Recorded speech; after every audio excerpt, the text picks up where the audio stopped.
Hello everyone, Liam again from Gaming Master Race here. Welcome to part 2 of Games I Made. Now I'm not going to go over exactly what ClickTeam Fusion 2.5 is again, because I've already gone over that in part 1. What we're going to do is just basically jump straight back into the games that I created, the quote games unquote.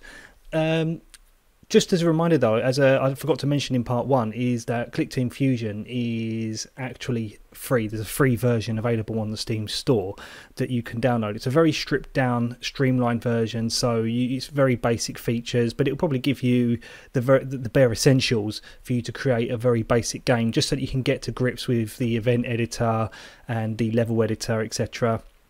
And then if you really like it, you can go on to upgrade the full version or even the developer version. So let's just move on to some of the other applications / games that I made. This next one is this is just Cat Toy. So all this really does is basically throws a ball around the screen, because I just wanted to see if it would entertain the cats and see if they would entertain batting it, and the answer is no, they would not. But that's just literally all it is. It's just a bouncing ball movement object going around the screen. So this is our active object. This is the level editor, as I've mentioned before in the previous video. This is our level editor. This is the active object, and the movement that I've given it is just bouncing ball, giving it its initial direction so that it will always start moving in these initial directions here. And giving it a set speed. And basically in the event editor, it's quite literally a case of, if the ball tries to leave the play area or leaves the play area even, bounce. That's quite literally all that is. So yeah, that's the Cat Toy. Let's move on to the next game that I created or attempted to create, and this is Catchphrase. Now, for those of you not in the UK, Catchphrase is a game show, and it was kind of a high-tech game show, very ahead of its time, in which two contestants would have a look at a screen. It would display like moving objects or two characters doing something, and chances are it'd create a catchphrase, a well-known catchphrase that you would use in everyday life. But anyway, let's move on to the actual application itself. So let me just close down Cat Toy. We don't need that open anymore. So let's move on here. This is one of the level editors. So as you can see here, what I've got is a lovely Comic Sans font. Back then I thought it was all the rage, back in 2005 for some reason. So that was my title screen. Frame 2 was actually the intro to Catchphrase, but the MPEG file is now gone, so that no longer exists. And then we've got the intro. But let's sorry, the title screen. Let's actually just run the application and see what we got. So there's the intro, and that's the cheesy music that we've got playing. The next level is the intro that doesn't exist anymore. And then we've got the title screen. Now it's playing the Catchphrase theme tune.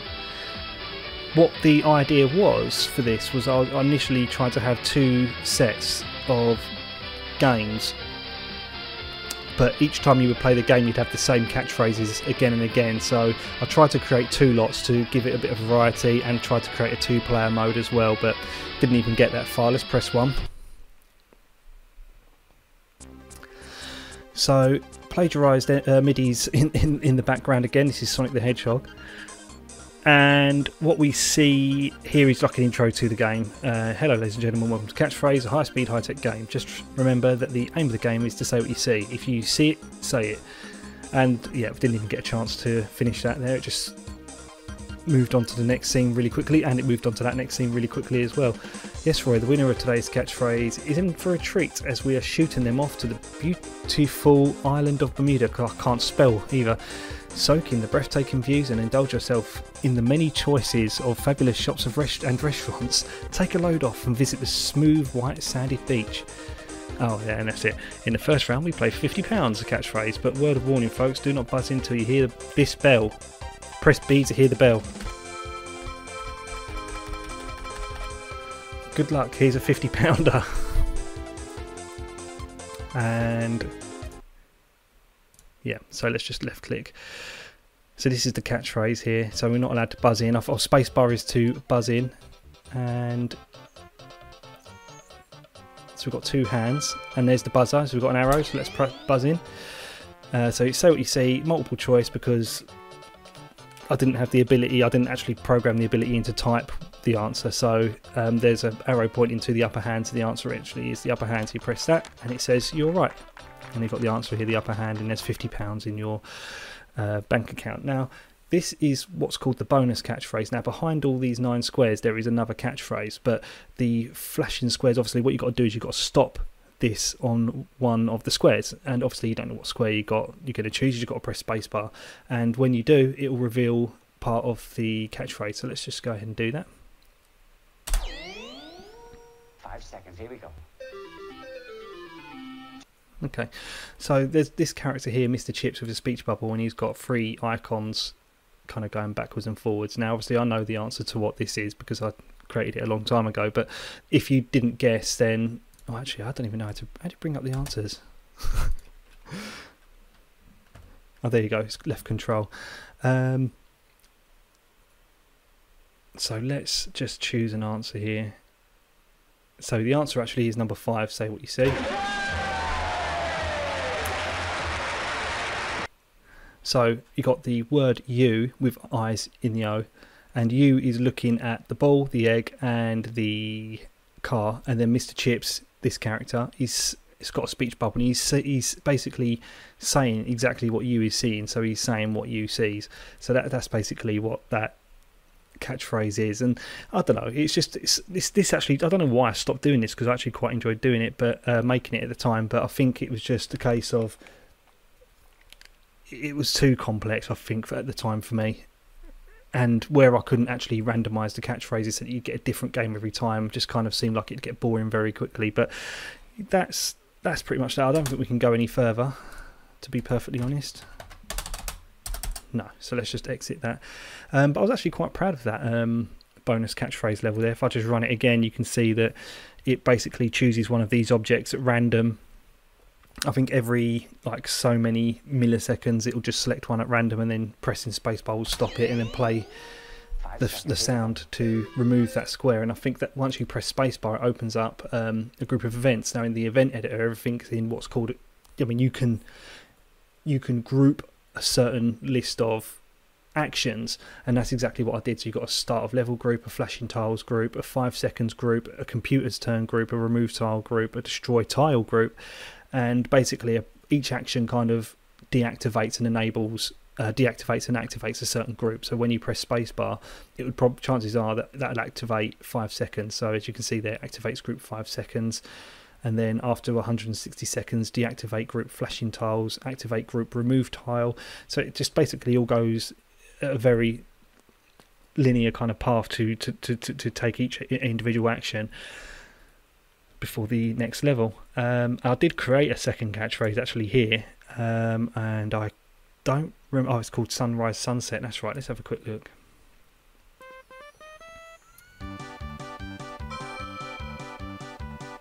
And that's as far as I've got really with that, and the computer buzzed in because that took too long. And the computer got it right. So basically I did, I think it was like a chance of 1 to 10 for the computer, where if the computer if any number between 1 and 3 comes out, if you select a number between 1 and 3, the computer gets it right. Any number between 4 and 10, the computer gets it wrong, something like that. So there's a chance the computer will just get it wrong and be dumb. So yeah, I mean, that's catchphrase. I mean, as I quite a decent little try, I'd say, back then. Let's move on to Dash for Cash game. I was actually a really big fan of Dash for Cash. Now, when I first created this, or not created, when I first started making this game, it was based on, there was another television show, like a game show called Games World on Sky One, and each contestant there'd be about 4 or 5 contestants. I can't remember off the top of my head exactly how many there were, and there'd be a qualifying round, and the very first qualifying game on some episodes would be a game called Cash Dash. And that's where the idea of Dash for Cash came from. So it'd be a case of, like, you know, you'd wander around and you just have to collect as much cash as you could. And it kind of went from being an arcadey feely game to just what it ended up being. The idea was that the original idea was that you play against 3 other people, random bits of cash would generate on the screen, and whoever collected the most would win. But then it ended up being a single player game. And this is something I'd actually quite like to still do, because I had a different idea in mind, but we'll cover that in another episode. Let's run this application, just see what we've got here. So we've got a horrible kind of font here. I think this is the PlayStation 3 font for some reason. And we've got a really terrible story as well. Millions of miles away on the planet Gorf lived a hideous creature, and it just goes so quick you can't even read it. Tyron looked at the planet Earth with envious eyes, disputed with the fact that people of Earth had fully... So that's obviously meant to be disgusted. Whilst devising his plans, Tyron's goons had been developing a machine of great power, a machine that could both detonate and... It's just so quick. Tyron, the planet Earth will soon have nothing to be proud of. I will rid it of all money, and once I have completed the task, I will slowly and painfully torture them as my Golfordian slaves. Adding the fact I will be filthy rich. Okay, so an alien wants to be filthy rich on Earth with Earth money for whatever reason. Finally, it's ready. It's time to show why the Earth is so pitiful. Why a game like Dash for Cash would ever need a story is beyond me. I think you could probably just get away with not having a story, to be perfectly honest. Do you know what? Let's just skip this because it's really bad. Anyway, let's get on to the title, and let's just put the password as 1. Start it up again, and let's just use password 1 to move on. There we go. And even the word originally was spelt wrong then. Originally created by DNNL Productions. Now DNNL was me and 2 friends, Dan, Nick and Liam, and we originally created this together, the original Dash for Cash, which was a long time ago, back in the Games Factory days. But yeah, let's move on. Everything's got Queen soundtrack, so let's play this a little bit actually. So up, down, left and right is move, and yeah, control shoots out what these are actually very small asteroids, which is supposed to look like coal, because you're playing as a character called Manic Miner, which again, all of these sprites were provided by the game. Not one of these sprites were originally created by myself. So yeah, we've got the Bubsy end music here playing from Bubsy Bobcat, which is, you know, pointless. I mean, you've got to wait until it ends before you move on to the next level. So let's move on to the next level. We've got a nice maze, lovely. Oh, dead. Okay, just got to time your moment now. And once again we've got music that has been taken from Batman. This is on the NES, because again I didn't have any kind of music creation software, so it was much easier to download a MIDI file than it was to actually create your own music. Obviously something that would never be done today, and as I say, I never once sold any of these games or you know, the idea was never to sell these games. It was just to upload them to a website and just let people play them. I think we're done here. Level complete, and again we've got the Bubsy theme just playing, and we've got to wait until it passes. Yeah, I don't even know why I decided to do that one as a maze. Very strange looking maze, but all the collisions seem to work okay, as I'm sure they do in this next episode, this next level. So again, so on this one, it's kind of like there's no hints or clues as to what you got to do, but in fact what you actually have to do is just, you know, blast your way through these rocks, but you know, without actually being telling the player that, they were never going to know. So it's just a case of trial and error, and I think you have to do the same with these two. And we've got another little green blob in here, which I think, yeah, there we go. So let's just continue to hit that until he dies. And we've got a couple more down here. There's one more in that bottom right hand corner. I don't know which rocks it is that you need to blast.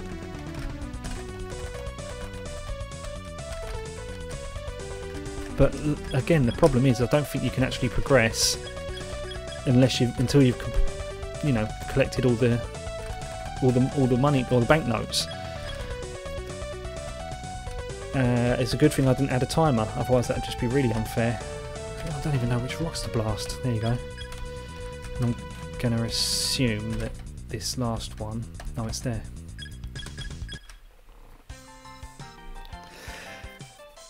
And now we've done the first 3 levels, we now move on to the boss. Now, as far from what I can remember, the boss is actually just a bouncing ball movement, and every so many seconds he'll just stop and fire in your direction. So the idea is just to hide behind a rock or a couple of rocks to kind of get out of his way. So yeah, he just has a bouncing ball movement, which is, yeah, so he'll follow you when he shoots. So you just need to try and stay out of his way and shoot him as many times as you can. And again, still music from Batman, I believe. Oh, okay, that's a good place for him to stay. Oh, you got me. But it's quite a hard boss actually. So when you move on, you get a bit more of a story. And then the next bit here is to move on to World 2. So what I wanted to do is like a level progression system. So rather than just moving on to a desert world, you would actually get into a vehicle and move from the grass world to the desert world. As you can see here, with these terrible controls. I think that the action, you got these little objects. When on every object you've got a hot spot and an action spot, and I think the action spot's obviously to the top left of this object because of the way it's moving. Oh, damage meter. I've got a damage meter. And there's a pause there when the music replays. And then that's it, and then I believe we're in World 2. And this one has a bomb. And it's surrounded by a shield. Now I'm dead. Oh, and I've gone right back to the very beginning. What a load of crap.